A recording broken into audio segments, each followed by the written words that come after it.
Hello students, welcome back to my channel SQL mathematics. Students, आज हम solve करने वाले हैं application of Cauchy's integral theorem पर बेस्ड एक क्वेश्चन, जिसमें हमें एवेल्यूट करना है इंटीग्रेशन सी 1 - 2z अपॉन z, z - 1, z - 2 dz, where c is the circle mod में z इज इक्वल टू 1.5। ये क्वेश्चन आपका आया है 2011 में MGSC MSC mathematics previous complex analysis का ये क्वेश्चन है आपका। सबसे पहले हम देख लेते हैं कोचीज इंटीग्रल फॉर्मूला क्या होता है। तो सबसे पहले वो देखिए, क्योंकि उसी पे बेस्ड क्वेश्चन है ये।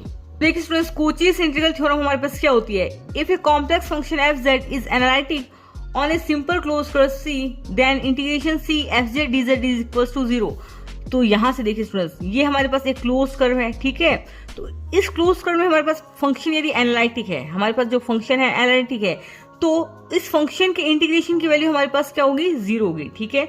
इसी प्रकार इसमें हमारे पास कोई पॉइंट की कोई बात नहीं की गई है, ठीक है। अब कोचीज इंटीग्रल फॉर्मूला हमारे पास क्या है, देखिए कोची का इंटीग्रल फॉर्मूला है कि ये हमारे पास फंक्शन एनालिटिक है within and on a close contour C, ठीक है।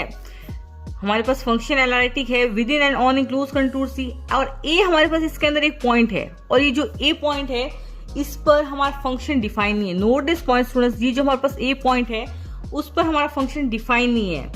देन कोची बोलता है, और ये ए हमारे पास पॉइंट क्या है, सिंगुलर पॉइंट है।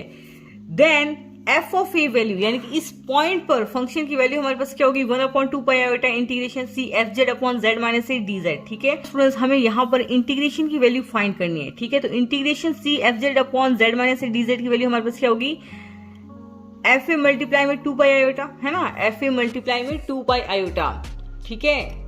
तो आपका क्वेश्चन में ये वाला फॉर्मूला लगेगा, आप इसको लर्न कर लीजिएगा। इंपॉर्टेंट फॉर्मूला है, इस पे बेस्ड काफी सारे क्वेश्चन एग्जाम में पूछ लिए जाते हैं। 1 नंबर का फॉर्मूला भी पूछ लिया जाता है, 4 नंबर में भी क्वेश्चन पूछ लिया जाता है, प्लस 10 नंबर में भी क्वेश्चन पूछ लिया जाता है, ठीक है। अब यहाँ पर एक और बताने वाली बात है। तो देखिए स्टूडेंट्स, यदि ये जो हमारे पास पॉइंट है ए, ठीक है, वो विद इन, देखिए स्टूडेंट्स, यदि जो हमारे पास पॉइंट है ए वो इनसाइड द सर्कल है, यानी कि सर्कल के अंदर है, तो हमारे पास ये वाला फॉर्मूला लगेगा, f of a is equal to ये वाला, ठीक है, ठीक है। यदि ये पॉइंट है वो हमारे पास आउटसाइड द सर्कल है, यानी कि सर्कल के बाहर है ये पॉइंट, तो उस केस में हमारे पास इंटीग्रेशन की वैल्यू क्या हो जाएगी, 0 हो जाएगी, ठीक है। यदि हमारे पास ये पॉइंट सर्कल के बाहर आ जाता है तो उस केस में हमारे पास इंटीग्रेशन की वैल्यू 0 हो जाएगी। तो चलिए फटाफट से चलते हैं क्वेश्चन पर। तो देखिए स्टूडेंट्स, क्वेश्चन में हमें इस इंटीग्रेशन की वैल्यू फाइंड करनी है, ठीक है। C is the circle mod में z इक्वल्स टू 1.5। इसका मतलब क्या, तो आप इसको इस प्रकार देखिए, मोड में z - 0, इससे कोई फर्क नहीं पड़ता, ये मोड में z ही है, इज इक्वल्स टू 1.5। तो यहाँ पर ये जो 1.5 है वो है हमारे पास रेडियस ऑफ सर्कल, ठीक है। और यहाँ पर सेंटर ऑफ सर्कल हमारे पास क्या है, 0,0, ठीक है। यानी कि स्टूडेंट्स, जो हमारे पास सर्कल है वो 1.5 रेडियस का है, ठीक है। तो ये 1.5 रेडियस का सर्कल है। तो देखिए स्टूडेंट्स, जो भी पॉइंट हमारे पास इस सर्कल के अंदर आएंगे उसी की हम इंटीग्रेशन की वैल्यू फाइंड करेंगे। जो भी हमारे पास पॉइंट सर्कल के बाहर आ गया तो उसकी वैल्यू हमारे पास इंटीग्रेशन की क्या हो जाएगी, 0 हो जाएगी। तो देखिए स्टूडेंट्स, हमें एवेल्यूट करना है इंटीग्रेशन सी 1 - 2z अपॉन z, z - 1, z - 2 dz को, ठीक है। तो यहाँ पर स्टूडेंट्स ये इंटीग्रेशन सॉल्व होगा हमारा पार्शियल फैक्टर्स से, है ना, आंशिक भिन्न से। तो आपने इस प्रकार के इंटीग्रेशन के क्वेश्चन किए होंगे अपने पुराने जमाने में 12th वगैरह में, है ना। अगर नहीं किए हैं तो हम वापस बता देते हैं। तो देखिए स्टूडेंट्स, जब हम पार्शियल फैक्टर्स से ये क्वेश्चन सॉल्व करेंगे तो हम ये वाली वैल्यू लेंगे, 1 - 2z अपॉन z, z - 1 मल्टीप्लाई में z - 2, ठीक है। और ये इक्वल किसके होगा, जो हमारे पास नीचे वाली वैल्यू है ना, उसको हम कुछ इस प्रकार लिखेंगे, a upon Z plus b upon Z minus 1 plus c upon Z minus 2, ठीक है। ये आपने सीखा हुआ छोटी क्लासेस में कि हम पार्शियल फैक्टर्स से इंटीग्रेशन कैसे सॉल्व करते हैं, ठीक है। ये वाली पूरी वैल्यू लिख देते हैं, फिर a अपॉन ये आता है z plus b upon Z minus 1 plus c upon Z minus 2। यहाँ पर हमें a, b एंड c की वैल्यू फाइंड करनी है। अब भाई साहब आप बोल सकते हैं कैसे करेंगे मैडम जी, तो बिल्कुल बताएंगे आपको, ठीक है। तो यहाँ पर देखिए स्टूडेंट्स, मान लीजिए हमें b की वैल्यू फाइंड करनी है, ठीक है। तो ये जो हमारे पास z - 1 है इसको आप क्या करेंगे, इक्वल करेंगे 0 के। तो ये z - 1 इक्वल टू हो गया हमारे पास 0। तो यहाँ से हम z की वैल्यू निकालेंगे, z की वैल्यू हमारे पास क्या आई, 1 आ गई, ठीक है। अब यहाँ पर ये जो वैल्यू है इसमें हम z - 1 को छुपा लेंगे, ठीक है। और अब जो पूरी की पूरी ये वैल्यू है इसमें हम z की वैल्यू 1 रखेंगे, यानी कि 1 - 2 z की वैल्यू हमारे पास 1 हो गई, मल्टीप्लाई में z अपॉन में है हमारे पास z की वैल्यू हमारे पास 1 है, और ये z की वैल्यू यहाँ पर हमारे पास क्या है 1 माइनस 2, ठीक है। b के नीचे जो हमारे पास वैल्यू होगी यानी कि ये z माइनस 1 उसको यहाँ पर हम छुपा लेंगे, ठीक है। इस टर्म को हम छुपा लेंगे इसमें, और जो भी हमारे पास टर्म बच जाएगी उसमें हम z की वैल्यू 1 रखेंगे। तो यहाँ पर देखिए ये हो जाएगा 1 माइनस 2, यहाँ पर -1 आएगा और यहाँ पर भी -1 आएगा, ठीक है, 1 माइनस 2। तो यहाँ पर b की वैल्यू हमारे पास आ गई 1, ठीक है। इसी प्रकार मैं आपको एक और समझा देती हूँ।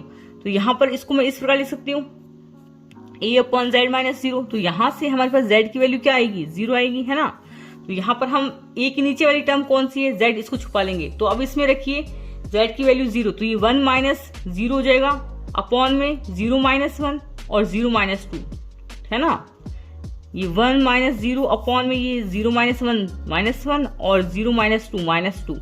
तो यहाँ से हमारे पास a की वैल्यू क्या आ रही है 1/2, ठीक है। ये आ गई हमारे पास a की वैल्यू 1/2, ठीक है। इसी प्रकार देखिए c की वैल्यू कैसे निकालेंगे। यहाँ पर c में हमारा c के नीचे वाली टर्म क्या है z minus 2, z minus 2 equals to 0 करेंगे, z इक्वल्स टू हमारे पास क्या जाएगा 2 आ जाएगा, ठीक है। z इक्वल्स टू हमारे पास 2 आ गया। अब ये z माइनस 2 वाली टर्म को छुपा लेंगे। अब ये जो हमारे पास जितनी भी वैल्यू है उसमें z इक्वल्स टू 2 रख देंगे। तो ये हो जाएगा देखिए 1 माइनस 2 मल्टीप्लाई बाई 2 4 अपॉन में देखिए 2, z की वैल्यू हमारे पास 2 है और ये 2 माइनस 1, ठीक है। तो यहाँ 1 माइनस 4 हमारे पास क्या हो जाएगा माइनस का 3 अपॉन में यहाँ पर 2। तो इसकी c की वैल्यू आ रही है हमारे पास -3/2। अब यहाँ पर हम a की वैल्यू, b की वैल्यू एंड c की वैल्यू रख देंगे।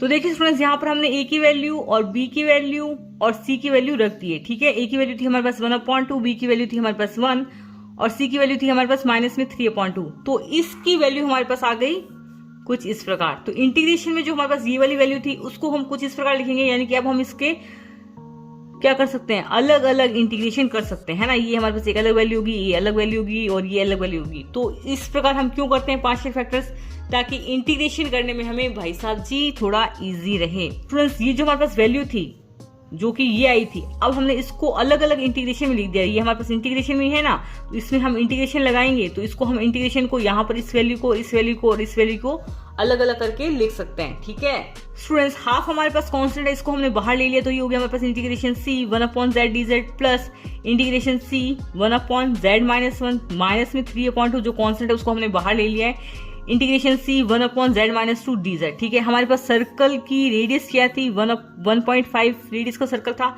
तो यहाँ से देखिए स्टूडेंट्स अब देखते हैं पॉइंट कैसे निकालेंगे। पॉइंट निकालने के लिए आप क्या करते हैं, यहाँ जो डिनोमिनेटर में वैल्यू होती है उसको हम इक्वल रखते हैं 0 के। तो यहाँ पर देखिए इसको मैं इस प्रकार लिख सकती हूँ z माइनस 0, हाँ लिख सकते हैं। तो ये z माइनस 0 इक्वल्स टू हमारे पास क्या हो जाएगा 0।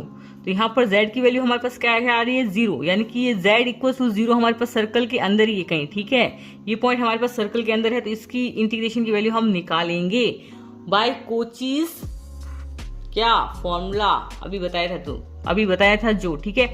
यहाँ पर z माइनस 1 इक्वल रखेंगे 0 के। तो z इक्वल टू हमारे पास 1 आ रहा है ना, z इक्वल टू हमारे पास 1 आ रहा है। वैसे आप देख सकते हैं मोड में z, तो उसकी वैल्यू भी हमारे पास 1 आ रही है, ठीक है। वो पिछले लेक्चर में हमने मोड में z की वैल्यू निकाली थी, ठीक है। तो आप थोड़ा कंफ्यूज मत होना, ठीक है। यहाँ से हमें डायरेक्ट मिल रहा है कि z इक्वल टू 1 आ रहा है और ये भी हमारे पास z इक्वल टू 1 भी लाई कर रहा है विद इन द सर्कल, ठीक है। तो इसके इंटीग्रेशन की वैल्यू भी हम निकालेंगे। तो नेक्स्ट देखिए स्टूडेंट्स यहाँ पर है हमारे पास z माइनस 2 को इक्वल करेंगे 0 के। तो z इक्वल टू आएगा हमारे पास 2। तो ये z इक्वल टू जो हमारे पास पॉइंट है वो यहाँ पर आउटसाइड द सर्कल है ना। यहाँ पर आप मान सकते हैं यहाँ पर 2, ठीक है।